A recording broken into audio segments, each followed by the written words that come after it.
Thank you.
Also, we thank you for the height that you brought the University of Lagos up to.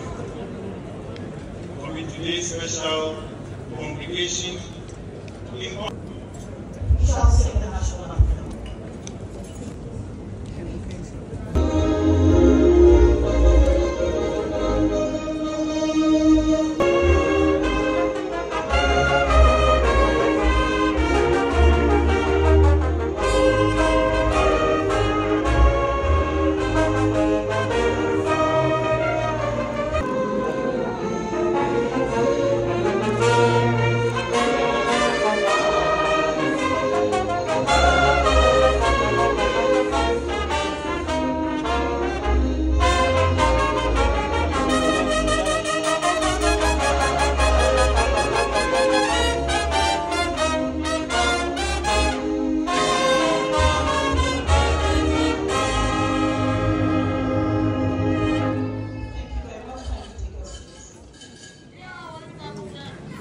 Traditional leader, but the leader Association is Saki. I work with the Directorate of Public Affairs, and I'm pleased to lead your MC. To formally open the special congregation and deliver the welcome address, help me welcome the Chancellor of UCC, Dr. Sir Sam Juma.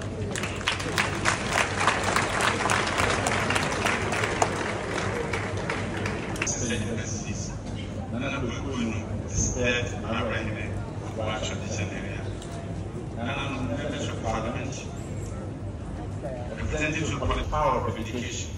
He established the Otumfuo Education Fund shortly after his two. This fund, I'm happy to say, has provided scholarships and bursaries to over 300,000 students,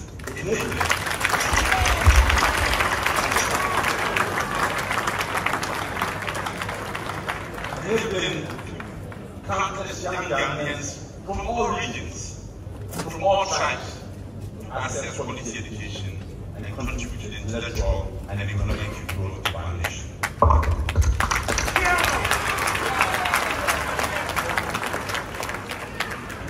His commitment for a vision for economic development is equally commendable.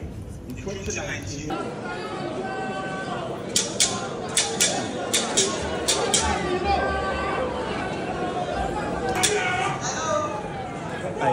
you see what's going on. Though in private life, as very much you were born on the 6th as a younger son, you came under the tutelage of your uncle, who saw to your childhood development through careful grooming in Asante traditions and statecraft. In 1964, you started your elementary education. Your secondary school education took you to Superior Secondary School in the western region of Ghana. But you returned to university in 1969 and enrolled at the Osei Tutu II Secondary School. In 1971, you moved to Accra to continue your education at the Institute of Professional Studies, Legon, for a course in accountancy. 2 years later, you journeyed to the United Kingdom to continue with your accountancy studies at the Kilburn Polytechnic. Later, you attended the University of North London, where you studied human resource development and public administration. Your Majesty, you returned to Ghana in 1989 to establish your own business, Transformer International, Ghana Limited. Your international exposure paved the way for you to gather a wealth of experience as senior consultant with Mutual of Omaha Insurance Company of Toronto between 1981 and 1985. Finance officer at the British firm Oxford, London, and as personnel administrator at the Manpower Services Commission attached to Brent Council in London. Among your peers, is easily recognizable and complements your traditional leadership qualities towards reconciliation. In 2012, you demonstrated your love for peace and democracy by convincing leaders of the various political parties in Ghana to sign a pledge to ensure peace before, during, after Ghana's presidential and parliamentary elections. You also embarked on a historic trip to Seychelles Island, where one of your predecessors, Prempeh I, was exiled to by the British for resisting their imperialism during his reign. To encourage religious dialogue, you addressed the Chatham House in the United Kingdom on the need for a forum for dialogue among the various religions and proposed the creation of a forum akin to the World Economic Forum for the pursuit of such a dialogue. Numerous land and succession disputes that have plagued Asante for decades. Over the period of your reign, you have brought peace and reconciliation to Asante. Your ability to settle over 500 land and disputes, which would have sparked agitations among chairman of the committee of eminent chiefs to resolve the Yemi scheme affairs. A task we successfully accomplished with the creation of all including the human rights. In recognition of your immense knowledge and contribution to education, government appointed you Chancellor of the Papua University of Science and Technology in Massa.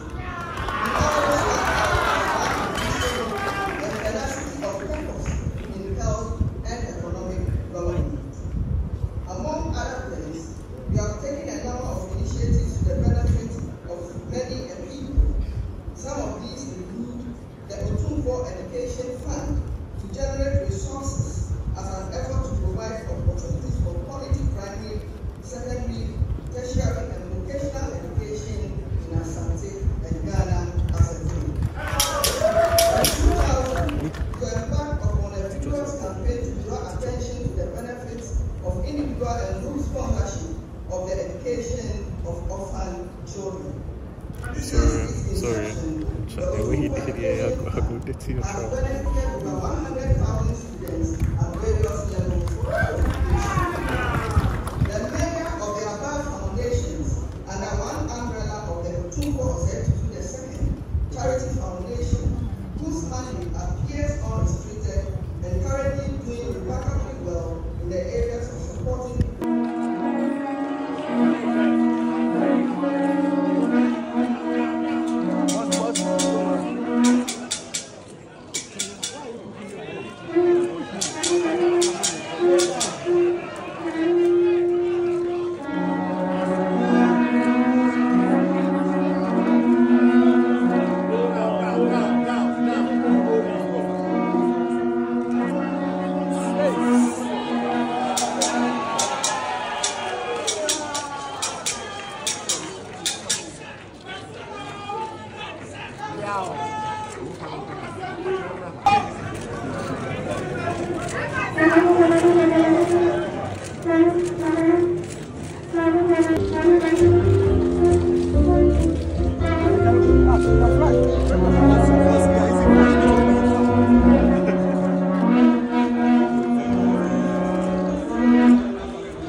when the people were allowed to elect the first nationalist government led by Dr. Kwame under the limited self-rule mandate.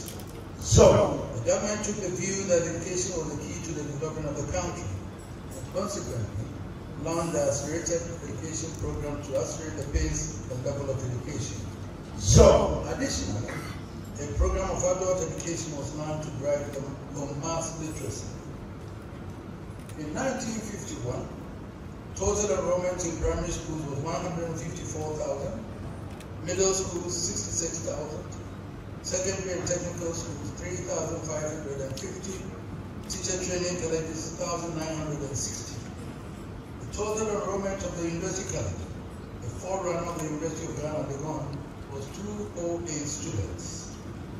By 1961, enrollment had zoomed to over 210% for primary schools, 142% for middle schools, a staggering 438% for secondary and technical schools, so 137% for teacher training, and an astonishing 478% for universities. So, it is important to note that the bulk of this expansion was funded by the state.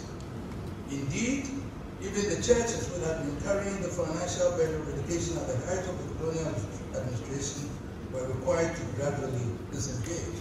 So, following the overthrow of the First Republic, the eminent scholar Professor headed a commission to undertake the first of what has become a seemingly unending series of reforms of the education system. The Papon Committee recommended the adoption of 6 years of primary school followed by 4 years of secondary education with 2 years of advanced education leading to a 3-year university course. So, less than 4 years after the Papon reforms, another military coup led to the establishment of another committee, this time led by the Dean of the Faculty of Education of this university, Professor N.K. Zobo, to review the reform. The Professor Zobo Committee made social equity a fundamental thrust in the delivery of sound educational outcomes, arguing against the common entrance examination for the selection of pupils for secondary schools, as skewed in favor of children of the elite in society. Recommended a new system which retained the 6-year primary school system, but split the secondary system into 3 years of junior high school and 2 years of senior secondary school lower division and 2 years of senior secondary upper division. So, the Zobo report formed the basis for the far-reaching reforms of 1987. In preparing for the restoration of constitutional rule in 1992, the Republican Constitution provided for free compulsory education for all children of school age within 10 years. So, the new government led by Flight Lieutenant Robinson's government launched a program of free compulsory universal education in 1996 for international development. Nimue Thompson and Leslie Kasirefo observed in 2008. Broadly, the objectives of FP were in line with the recommendations of the World Declaration on Education for All, adopted after the World Bank UN-sponsored World Conference on Education for All in Thailand in 1990. The declaration stated that every person, child, youth, and adult shall be able to benefit from educational opportunities designed to meet their basic learning needs. In all countries, we are required to achieve universal basic education by the year 2000. So, the rollout of FQ was followed by a National Education Forum in November 1999 to examine the prospects of Ghana moving towards compliance with the World Declaration on Education for All. Barely 2 or 3 years after, in 2002, another education sector review was undertaken to examine the outcome. Since then, every government has undertaken a serious review of education system. The troubling fact, however, is that each review has either been driven by austerity or constrained by fiscal malice and not necessarily by the desire to achieve their stated goals. So we have to deal constantly with the contradiction between governments holding education as a high priority only for education to become the first casualty of any fiscal downturn. So, against such background, the mixed response to the recent free senior high school scheme has not been a surprise. So, the Ministry Ministry of Education here want to do more. Right? It doesn't have adequate funds to do what we want to do. So, there's no doubt that the free senior high school program is the most audacious piece of social intervention in our fourth republic.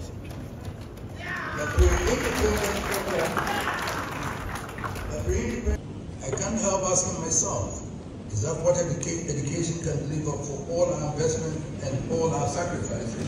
So,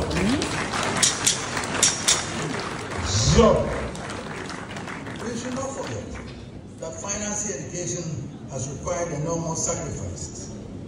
Through the worst of economic circumstances, the state has been obliged to devote a considerable percentage of our tax revenue to education. And make an effort to reverse the situation. We can begin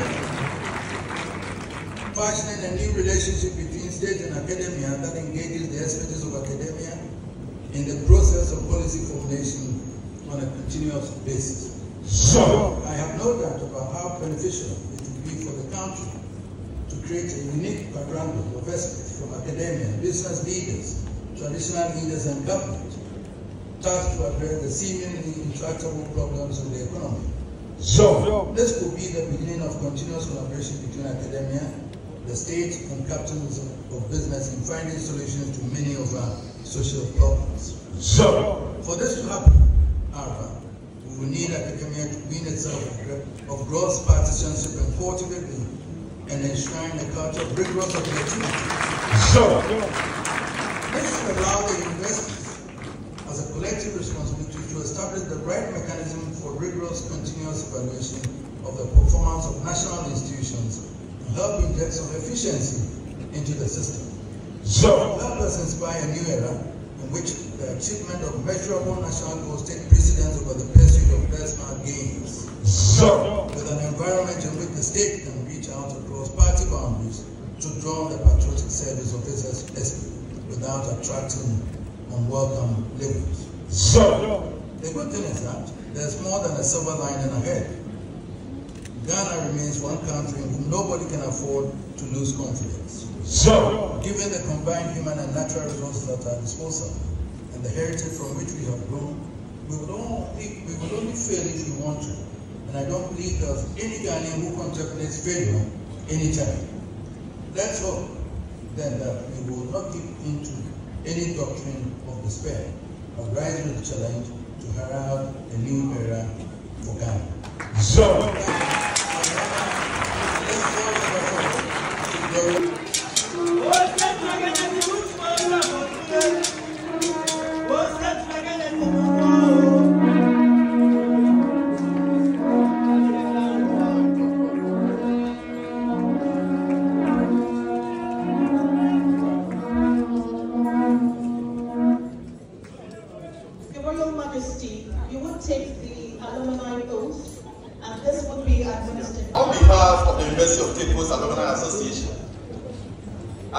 Such a great honor to congratulate you on this feat, so added to your enormous achievements.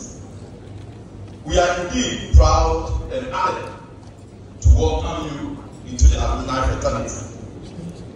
Your Royal Majesty, today you have become an alumnus of not just any university, but the #1 university in Ghana, the #1 in West Africa, and the #7 in the whole of Africa. You have every right to pride yourself in this. I know our friends from the university, and that's what we have, but that's what it is. UCC is the #1.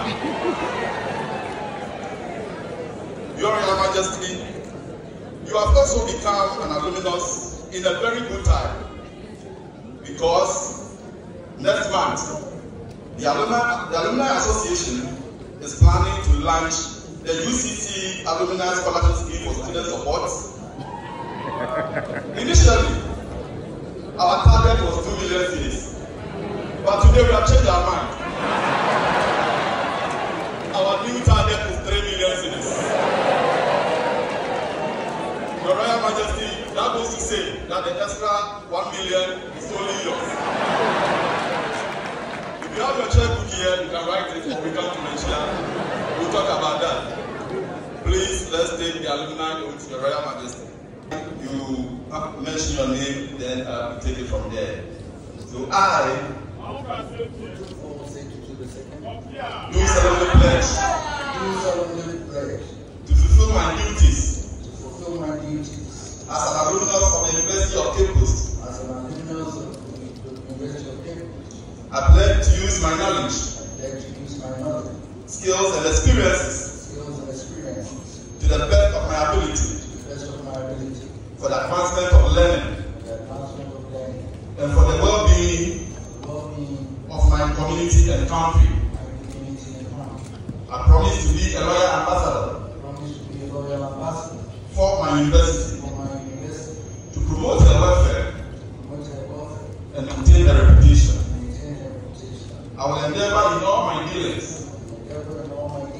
to be known as a person of honor and repute, to bring respect to my alma mater. So help me God. Congratulations.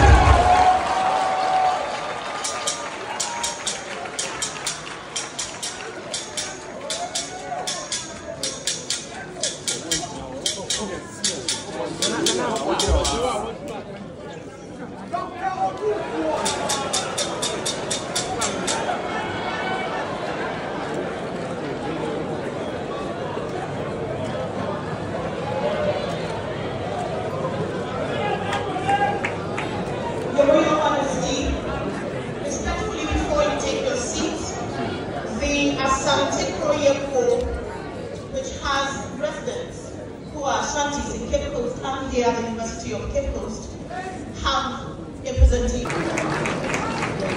That is a presentation, a portrait of the Royal Majesty Otumfuo Dr. Osei Tutu II by the Asante Koyeko of Cape Coast and the University of Cape Coast.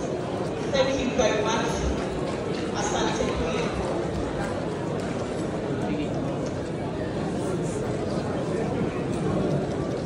Thank you very much, Royal Majesty. At this time, the Department of Music will treat us to a culture.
Wonders.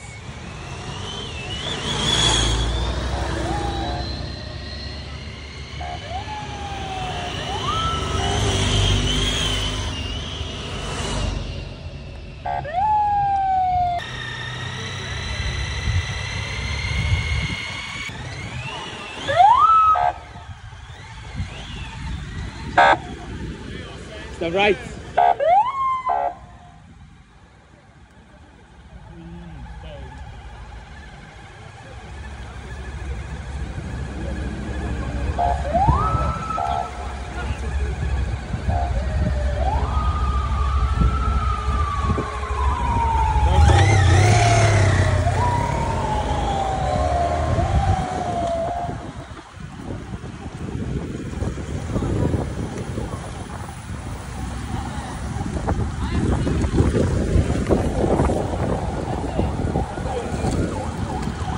for Basil, who went to a job.